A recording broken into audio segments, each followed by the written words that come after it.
what you shared with us on the radio was so amazing that let's bring Anshita on because here's a story that must be heard in depth. Hey Karish. I have so much hope when I hear you share your story. I was about to go for my maternity. I get a termination letter. 3 days, I locked myself in the room. It was a brand new carpet. I thought I'll just sell it off. Some money I will buy the diapers. I repeat, she was the God's messenger. And Emirati people, I don't know why they are so sweet. I love the fact that you had no money in your bank account or had to sell things to get things for the baby and pain and all of it I relate to. I felt like God pushed me.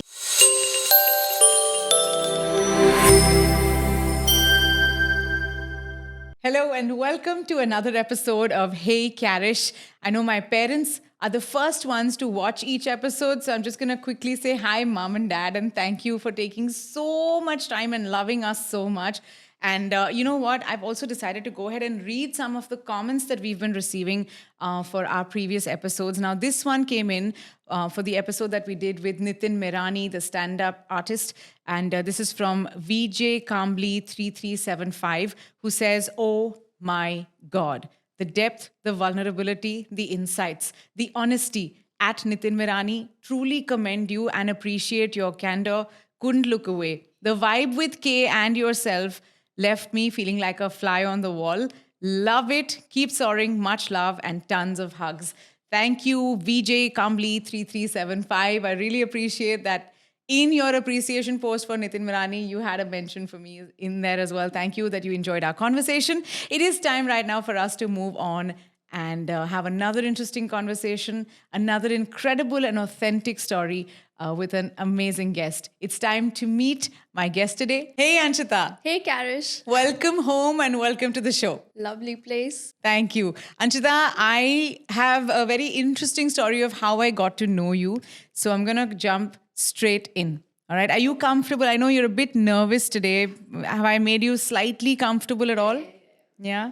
How's your chai? Very nice. And Amazing. have you eaten this like I told you to? This is what helps with nervousness, guys. We used to eat this cracks, Before we used to get chips called cracks. Yeah. Came in rings. Yeah. So my husband's been teaching my son to eat them like this. I hope that you're gonna, by the end of this episode, We'll finish them all. Hannah? All right. Today, the reason you're here is because I found out about your story on my show, Subha in the City, which I co-host with Parikshit on City 1016. That's a radio station, and I've been working there for more than 15 years in Dubai. Now, on this show, we had this, giveaway, and we were giving away an experience to the Burj Khalifa and the movie tickets, which I wanted to win. Yes. And this was for a Shah Rukh film. No, this was for Udan. Udan. The Amitabh Bachchan film, of course, which is why it was about a high in your life. Absolutely. So, so our question was back then when we were running the contest was, what is the high point of your life? What is the story that makes your story incredible, right? And what you shared with us on the radio was so amazing that we then made a little video about it as well. And I've been telling my husband about you since then. And so when we started this podcast, and we were discussing guests and we were like, hey, let's bring Anshita on because here's a story that must be heard in depth. So thank you for coming here today. Most welcome. Anshita, how long have you been in Dubai? I moved here in 2018, so now almost 6 years. 6 years. And when you came here initially, what were you doing?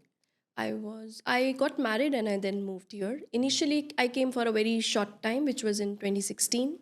So 2018, I got married and then I moved here after marriage. And then I was hunting for job. I started working the same company I was working with before. There is a part of your story which is incredible, but it only comes after a lot of pain that you had to endure. Now, we were talking about a little while ago, you and I were talking about the burnt toast theory. And, I heard it somewhere that if you're making toast in the morning, you're getting ready to leave to work, the toast, in case it gets burnt at that point, you're delayed by a few minutes, you're upset because it's an inconvenience. But the theory says that, those additional few minutes may have avoided a catastrophe that you could have met with outside on the roads, or possibly has now given you the opportunity to meet someone or to have a different experience that might change the course of your day, possibly your life, because of the delay of those 5 minutes. That's the burnt toast theory. So whatever happens, happens for the best. Simply Not put, just the good, happens for the best. absolute best. Yes. Now, tell us about your journey, and then we will get to the best part of it. So when I came initially in Dubai, which was in 2016, it was a very short-term project I came from. I was my husband's client basically now. That time I was his client. So we met each other over here, and same time our parents were looking for a bride and groom for both of our families. That's how our families met, and we got married, and we came over here to Dubai. I started hunting for job. I always wanted to do my own. I had the idea of doing my own, but not so early. I wanted to gain some amount of experience before I jump into doing of my own thing.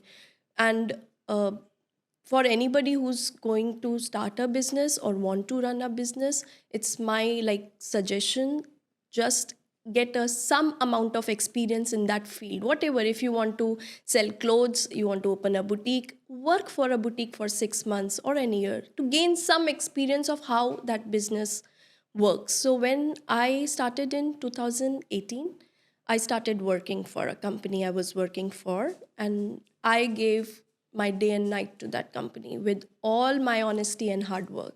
I didn't see the time, I didn't see anything. I just wanted to learn every possible thing I could. And I have done this in all the companies I have worked for, not just this one company.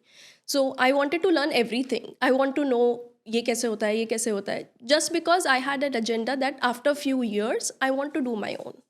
Still, there will be few things which will be completely New you in that know? experience when you eventually launch your own Yes, business. Yeah. yes. But that's the good attitude. I think that's a good attitude to have. I didn't know how to make a quotation. Like, you will not believe. I prepared the quotation in the Excel sheet, and then I take a calculator and I do all the additions because I don't know how to put a sum ka formula and anything. I didn't know anything. Like, I only know about interiors, but and I didn't have money to hire somebody to make a quotation, and nobody is going to do it the way you will do it. That's for sure.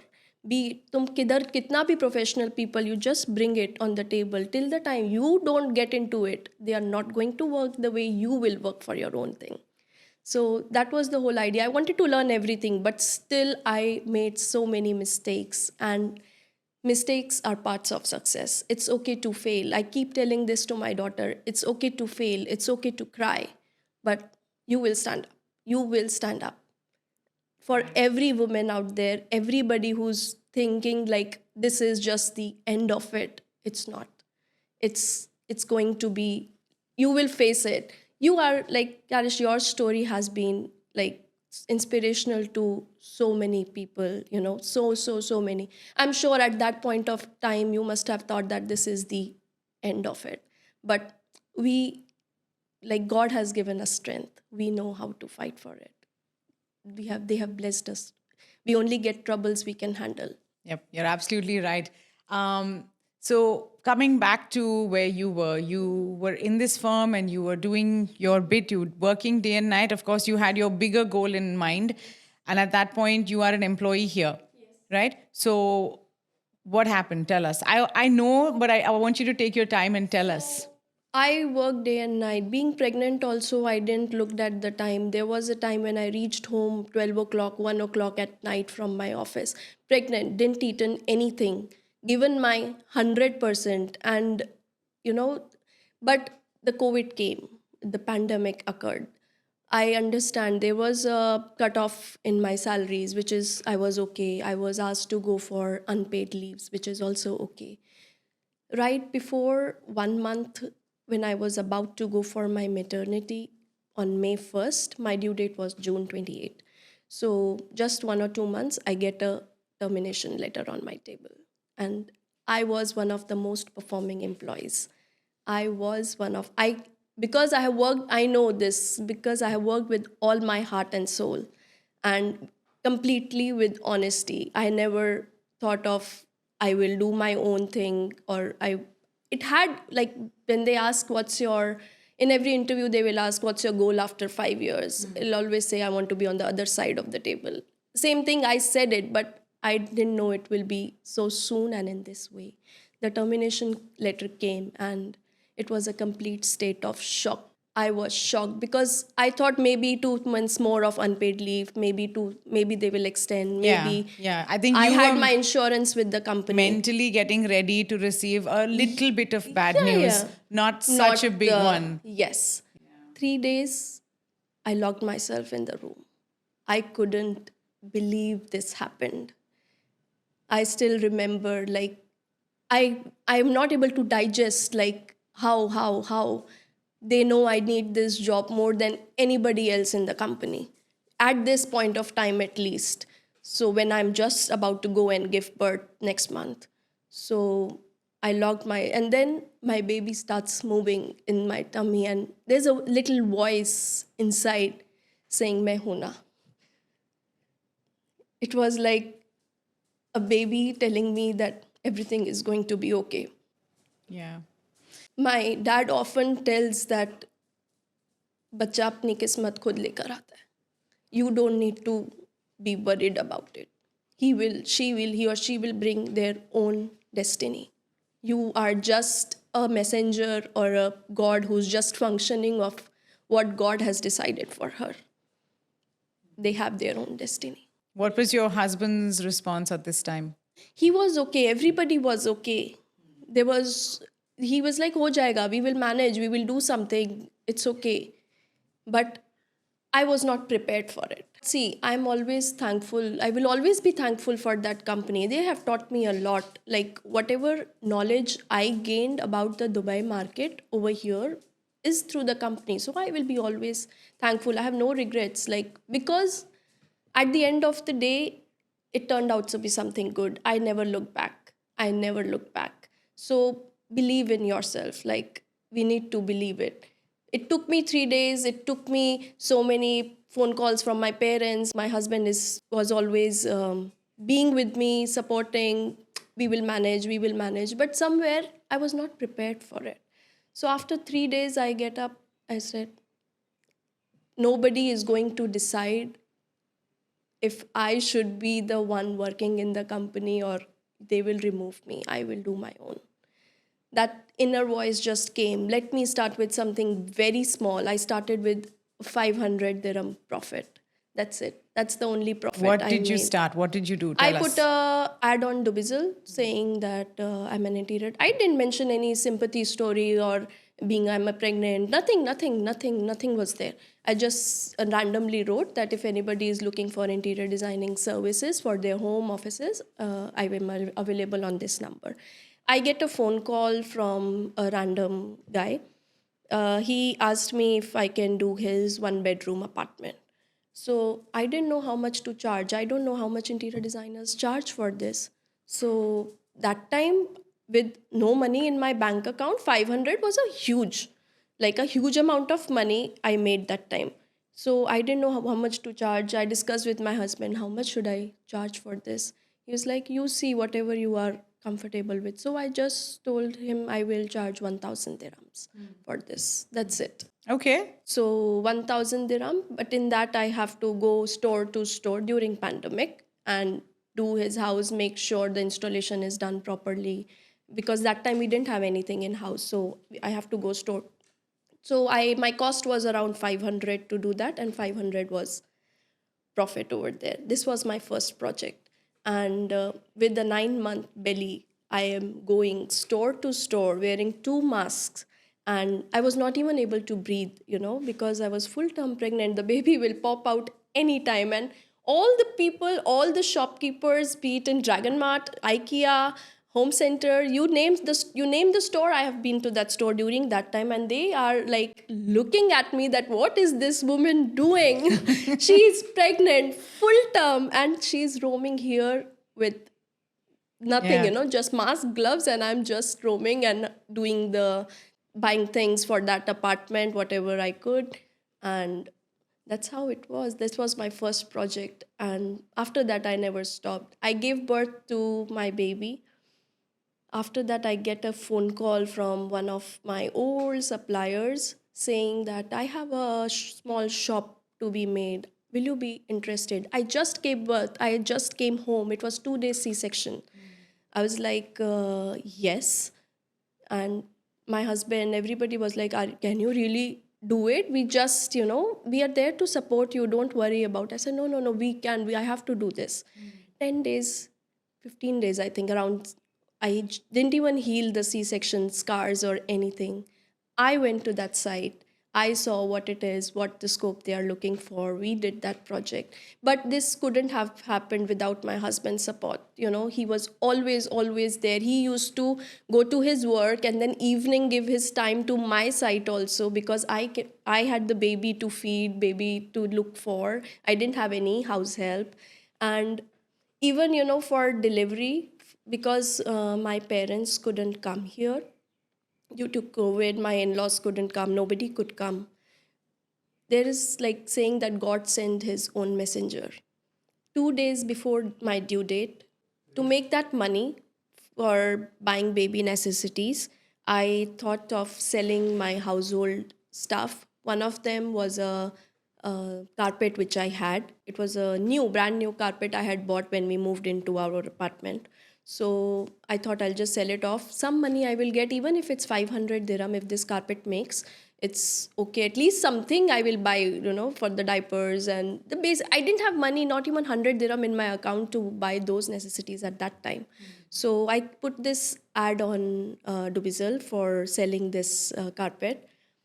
2 days, this is 2 days before I'm due. So an Emirati woman called me. She was very much interested in that. I said, no problem. She even agreed to the price I offered. She comes down. She was God's messenger. I repeat, she was the God's messenger. And Emirati people, I don't know why they are so sweet. Like, I can't believe. I was into the depression. Like, I kept asking my mom, how will I come to know that it's time to go to the hospital? How will I know that it's time for me to go to the hospital? What is this pain feels like? Because I keep getting on and off, then it goes away. Like, how will I know? So and also I was scared how to feed the baby, how It's will your I first hold. First, time. So it there's was my so many first, confusions and yeah, yeah, how questions. to hold the baby, how baby latches, how we breastfeed, nothing. I had zero knowledge about anything. No matter how many articles you read, the practical is completely different from what the articles tell you. So this Emirati woman, she calls me.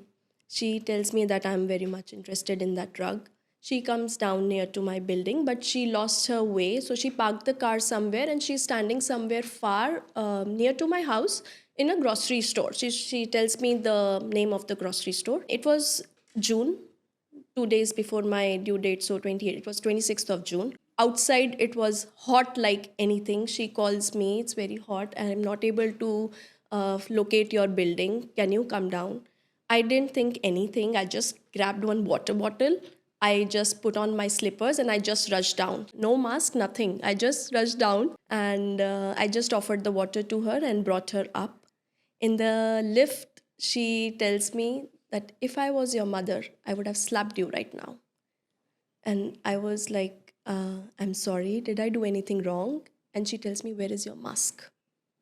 I'm telling you, like, God sends his own messenger. She was one of them. She gave me strength without even knowing what she did. She comes to my home, she buys the rug, and she saw I'm pregnant and everything. She told me, she saw I'm alone, there is nobody in the house. So if you need anything, just let me know. And while going, she just puts her hand, she was an old Emirati lady, she puts her hand on my head. She tells me, Anshita, look at the animal world. Nobody teaches a mother how to feed the baby, how to protect the baby. You will know it. She just says that and she leaves. That message stuck, and I have no words. Like, that gave me so much strength. And when I went down for a walk, I see a cat feeding the kitten, and I was looking around. There is nobody to teach the cat, like, how to feed the kitten. It comes naturally. And the same thing happened when I gave birth. Everything came naturally. I didn't know, like, Am I the one? Even now, if I go in the flashback, was I the one who did that? I like, I cannot believe it. And even now, that lady messages me sometimes. She said, anytime you need, just give me a call. So, like that, God sent that messenger to me just to give this message that you don't need to worry. You are strong enough, then to all the women out there who think like we are equal than men. No, we are more stronger than men. The powers which God has given to us, no man can handle it. Nobody. Like, I have faced it, and where we felt like it's shattered. What am I going to do? When I lost my job, it was same thing. I was shattered. 3 days it took me to realize that I am stronger than I think. You are stronger than you think. I look myself like in the mirror and like I'm thinking I'm stronger. I can do this. We have to do something about it now. Of course, don't people will message me telling, why didn't you go legal? Go legal, file a complaint, you will get something. You can. I thought I that time I thought I will choose peace. Let peace be with me. I cannot take a 9 month belly and go to legal and labor and fight. That's not my cup of tea. Whatever happens, happens for the best. I am just somebody who will accept it. Even when I was small, I have been brought up in such a way that AC है बहुत अच्छी बात है, पंखा है no problem, we will manage with that. I will manage without fan also. Like, that's how I remember I was small when hamare we live in a government quarter. My dad is working for government, so we have a government quarter in where we stay. Their electricity doesn't go very often. It will be only when something big happens, the electricity cut off will happen. So one day it got cut off for a very long hour, almost 6 7 hours, and I told my dad, like, you can't. We let's put some inverter in the house. Why don't we have an inverter in the house? Not like my father couldn't afford an inverter that time, but he takes me to an area of slums where people don't have electricity maybe throughout the year, or there's a very one small light which will be hanging over there. If they can survive, of course you will. So that's how I have been brought up. Even when I used to commute for my college from Delhi to Jaipur, he used to send me by roadways bus. Not because he couldn't afford a Volvo AC bus, but because he wanted me to learn how to survive at the lowest. You So you're know, from Delhi. yes, You were born and raised there? yes. Right. So I was brought up in that way. We didn't get any lavish treatment in the house. Even if my father could afford, he will not give it. He has trained us in a way where we can survive at the lowest. Moving from studio to villa is easy, but moving from villa back to that studio is if you survive that, you will survive anything. You can survive any failure. That's well said. That's actually exactly what it is. Moving up in life is just You will feel. you're going to be filling So up many that big space businesses easily. fail, Karish. So many businesses fail just because people cannot bear the financial losses. We need to learn to bear them. Failures are part of it, but we will overcome it somehow. We need to make ourselves in a way where we can. Even my husband, touchwood, is like this only. Even though we can afford to buy a Range Rover at the moment, we are happy with the Toyota. When I have money to buy maybe 10 luxury cars, maybe that time I will be someone to buy one. So we are not living for that. Rather, invest that amount of money in something which will appreciate with time, be it real estate, be it gold, it can be anything. So that's how I did my thing. You said you did one house, Yes. yeah, and you did one shop. Shop. So then Yeah. subsequently, So I was doing that, but my husband was only able to give his little bit of time to me after his work hours, because that time he had his job. So there was one big project which came up on the table in November through reference only. Till date, I have 55 employees, but not even one salesperson. My work has brought me work. My word of mouth has brought me the services which we have provided has brought me work. The quality has brought me work. No salesperson, no business development manager, nothing. You name it, we don't have it. After the shop, there is one big project which came in on the table. And for sure, being a lone person, I thought that I won't be able to do this all alone. So when it came, I asked my husband for support. Of course, he was supporting, but it was after office hours, so it was getting very messed up. Yeah. November 2020, June 2020, I lost. So June to November, I managed somehow myself with husband supporting me after his work hours. November 2020, he gets his termination paper from the company because of COVID. They're cutting down the employees and everything. Believe me, I was the happiest. Because now you I can have it both full time. work. Yeah, you can both work on this We together. can both work on that particular project together at that point of time. He wanted to work. He was little bit, that point of time, he was little bit nervous, thinking that a fixed income is going to stop by the end of the month, and we have bills to pay, we have rents to pay, we have everything on our head. And I told him, let's do this project. If anything happens, whatever profit we make, we will not invest in business, and let's start, we will pay the bills with this. So, but let's start something. Don't look for job, let's do this. And in between, I also got the call from my previous company to join back. Ah. I was done at that time. I thought, no, there is no going back. For sure, there is no going back. Was there an apology? Was there ever any acknowledgement? Nothing. It was only like, if you ever wish to, it was just a formal line which he told, like saying that if you ever wish to come back, the doors will be open. But nothing. I didn't want to do it.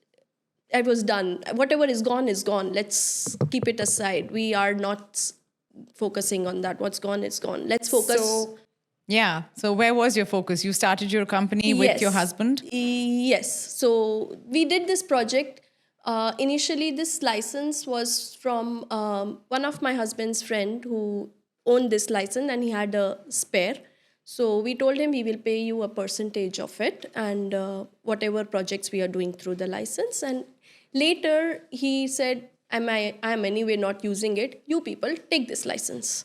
So some people come and tell me why your company has a very weird name, why it doesn't has a fancy name. And I told them a fancy name is not going to get me business. Till the time my factory is busy, my offices are busy, I don't mind the name. Till the time we are keeping the quality, people are coming to us to get their works done.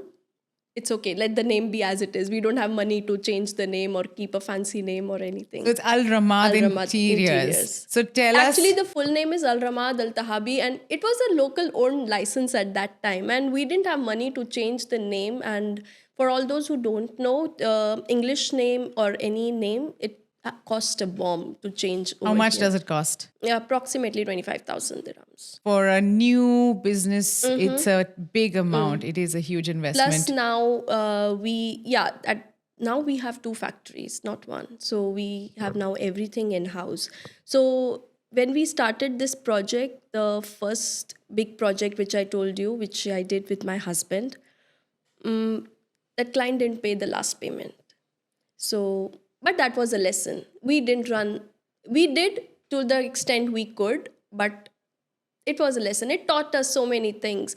And that's the same client who once told me, prepare the quotation, and I didn't know. So all doing calculator, putting the quotation in Excel and calculating and then he told me to raise the invoice. I was like, what's an invoice? We don't know what's an invoice, because I'm not from an accounts background or anything. He said, I will send you PO. I didn't know what's the full form of PO. What is a PO? I googled PO and it's saying some different so full many form. Different things, yeah. I was like, he will raise the PO. I googled, what is a PO? It says some probationary officer, this. I said, what is this?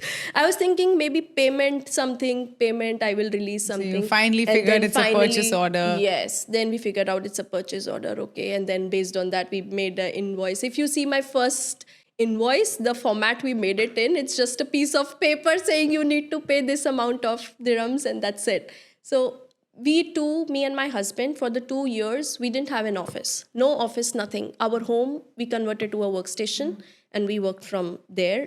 The sites were there where we used to go. And when any client used to ask, where is your office? We used to tell, since it's COVID and we are working from home, so we don't have an office. So that's the story like we used to tell to our clients. And eventually we told so most of our clients came to know later the story behind it. But in work, me and my husband are like that. People don't know that we are husband and wife. We are that distant and that professional. Even most of our employees initially didn't know we are husband and wife. So that's how we work, In personal is personal, but when it comes to work, and if it's not going the way it should be, we give on to each other. So tell us about your company today, all the hard work, all the nights and days that you've put into it. What are we First what has two been the growth? First 2 years, Karish, I saw my baby growing only when she was sleeping at night. The moment I came home, she was sleeping. I was breastfeeding her, so I used to pump milk whole day. During the meeting, sitting in the car, I will pump out the milk, and I go home. When she's sleeping, I will just carry her in the sleep. I will hold her closer. She was so small. I didn't want to miss a chance for her to miss the growth. After things got better, we called my mother-in-law, who was taking care of her at that point of time. Whenever she will be sleeping with her, I'll take her in the middle of the night. I'll hold her a little closer.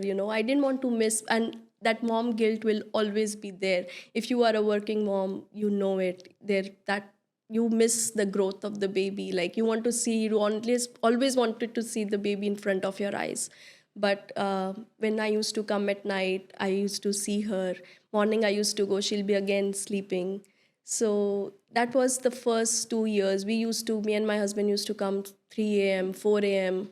One day we came at 4 a.m. in the morning. 6 a.m. we get a call from the client telling the glass you put on the wall has broke. Oh, we didn't sleep that day. We just rushed back. We came, we took bags and go back and cleaned whatever mess happened over there. And 2 years we were just working like day, night, day, night. And third year, we thought, because people come to us for furniture also, and furniture was something which was shooting up our prices because we didn't have it in house. So we thought, whatever money we made, let's invest in a factory or do something where we can save people money and we don't charge a bomb. Because if we outsource something and we add our margin to it, the prices shoot up. We had a friend of my husband's friend. He was a factory manager for him way before. We called him and say, Shishupal, can you come? We want to do the factory. And we were a bit nervous because he will be leaving a full-time salary and job and everything just to join us as a partner over there. And he agreed. He's like, okay, let's do it. He leaves his job. And I told my husband, now there is no going back. He has already resigned. Yeah. We have to put on this factory now at any cost. So we started hunting for a place to find, to put the factory. We put this factory, and from one factory to now 2 factories, and now we are growing even bigger. So it's been 3 years, 4 years, how many years? 4 years now. And now 55 employees strong. Yes. And you are 3 partners? Yes. You, your husband. And What is your manager. husband's name? Ricky. Ricky. And what turnover are we talking about? You have mentioned that you have sold, your carpets and rugs Yes. to buy baby necessities. Yes. That was 5-6 years ago now. Where are we at today? At present, I have we have projects running of 5 million approx. Congratulations. These are the ongoing projects which we have. If I total the sum, it's approximately 5 million, which we made in 2023. See, my only competition is from what I am yesterday. I don't care what other companies are doing, how much profit are they making. Sometimes I keep, people just tell me that soon you will be giving competition to your previous company. I said, that's not my, That not was even, never the goal. that's not the goal. And forget about previous company or any company. if I am doing better than what I did yesterday, Yes. I am on the right path. Yes. I am doing what is right. If the salaries are paid on time, not even one vendor's payment we stop, we are on the good track. We have the accounts in backup, we are on the good track. When we start touching that backup fund, I know there is we need more projects. We need to hunt for more projects. But till the time we are okay, we are paying the salaries on time, we are giving incentives on time, everything is till the time it's so on time, we are good. Even if I don't take my salary, I don't care, no problem. I still take salary. Even if I own the business, we take salaries. But even if I don't transfer it to my account, it's okay. Till the time laborers are getting paid on time, on if there are special occasions before time, we are good. So I know for a fact that when you were getting interviewed at the company that ultimately made you redundant or terminated you, when they interviewed you, they asked you if you had any plans of getting pregnant anytime soon. When today you are interviewing people and recruiting people, what are some things that you bear in mind to make sure your workplace is more human? Do you try and keep your workplace more human? Yes. And also, see, my factory is in a very industrial area. So one of the reason is this, we cannot hire women over there. We don't get the quota. So sometimes seeing the video or anything, there are so many women who messages me, but I am right now constrained. The goal into 2024 is to have an office in Dubai. That time I will. But for now, we till the time we are in industrial zone and we don't have the quota to hire women, it's only men, mostly men we have. I'm the only woman over there. Humanity is first. Humanity is above anything. If you are in trouble and I'm not able to help you, forget about all the prayers or anything which you do. Like, I need to be with you. And at the same time, I expect my employees also to be with us when sometimes the pressure is more. We cannot go home on time. There are days like that. I wish everybody leaves the office at 6 o'clock, but there are some days when we cannot. We have the pressure. That time I want my employees also to understand that we are on pressure. That's the reason I want them to stay. Otherwise, they can just go, no problem. We close at 6. Like, we are very particular about closing at 6. We don't tell anybody to do overtime after 6. We just send them home. When they do overtime, do they get paid accordingly? Yes, the laborers get paid accordingly, but the office staff doesn't have overtime. All laborers have. Thank you for coming to the show, Anshita. Thank you very much. I have so much hope when I hear you share your story. It was like I was sharing with Chandran a little while back, and Chandran turned around to me and he said, isn't that like the phoenix rising from the ashes? And that's so important. We have to witness miracles around us sometimes so we can believe in them. I love the fact that you're, had no money in your bank account or had to sell things, to get things for the baby and pain and all of it I relate to as a mom as well. And from there, you're at a place today which you have worked very, very hard to get to. And the work of your hand has been blessed. And God bless you abundantly. Thank you. I love this story. And I'm really hoping, and I'm actually pretty confident that, someone who's listening to us today or watching this today is going to go back feeling strengthened. I hope that too. Well, that's our episode today. We really hope that there's much you're taking back from this episode. And please do leave comments here for Anshita if you've got questions. Like she said, questions about jobs for women are on hold at the moment. Next year, yes. Next year, definitely. Actually, this podcast is going out next year. So this is 2024 already. Happy New Year. Thank you for joining us. And if you have anything you want to say to Anshita, go on, leave us a comment. We'll get in touch with her. Thank you once again. Thank you, Karish. We're going to see you next time with another episode here on Hey Karish.